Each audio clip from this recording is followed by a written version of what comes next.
Oo, wait lang, wag ka muna mag-scroll. Kung kailangan mo ng Excel tip, Excel video, gusto mo matuto, panoorin mo to. Mga kaalam, may listahan na pala ako ng mga flowers na nabenta ng mga ahente from January to December. Tapos yung mga blank dyan, yung mga hindi nila o wala sila nabenta, ginagawa ko ng zero yung mga blanks. Ngayon, may chance na magkamali ako. For example, itong 44 naging zero, di ba?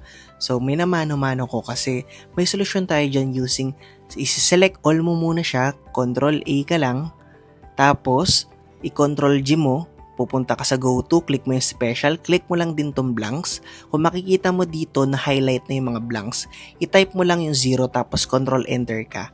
Nakita nyo? Naging 0 na lahat yung mga blanks. Ngayon, kapag 0, nag-type ka lang tapos in-enter mo, ganyan yung maging resulta, hindi mag-a-apply sa lahat ng blanks. Dapat 0, tapos control enter. Nakita nyo?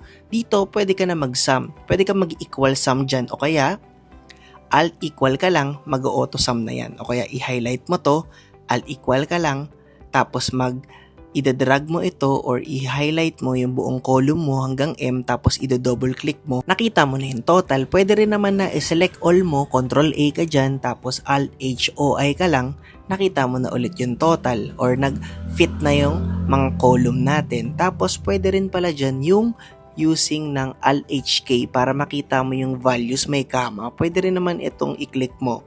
Ayan. Tapos dito, 'di ba nakita mo yung mga names parang hindi proper.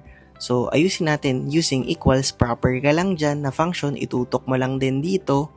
Tapos makita mo maayos na yung pagkakapangalan dyan, Mark G. Oreta. Tapos i-double click mo na lang yan or pwede rin naman na i-drag mo na lang rin ito kung saan ka. Conforme na lang din sa'yo kung anong mas preferred mo. Tapos i-copy mo to. Tapos Control Alt V yung pinili ko dito. Tapos ito U.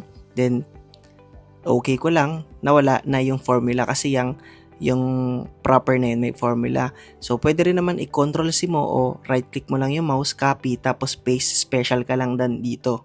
So, nasa sa'yo na rin kung anong mas prepared mo. Diba? Basic lang. I hope nakatulong sa'yo yung technique na to. Like and follow for more Excel tip.